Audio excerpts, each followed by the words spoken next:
দেখুন এই ট্রেটার বড় ট্রেতে আমি মূলা গাছ লাগিয়েছিলাম। এটা লাস্ট আমার, এটা উঠিয়ে নেব। এটা উঠিয়ে নিয়ে আমি কুঁদরি গাছের শিকড়গুলো লাগাবো। এরপরে আমি এখন উঠিয়ে নিলাম। লাস্ট মূলা ভাজা, শাকের ভাজা, একটার জন্য রাখবো না।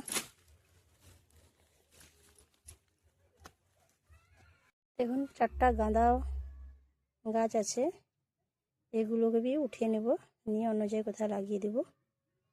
আর দেখুন এতে আমার লাল আলু গাছ লাগিয়েছিলাম, এটা আমার লাল আলু গাছ এতে হয়ে গেছে, কক ফুটে গেছে। এটা অন্য জায়গায় কোথাও লাগিয়ে দেব।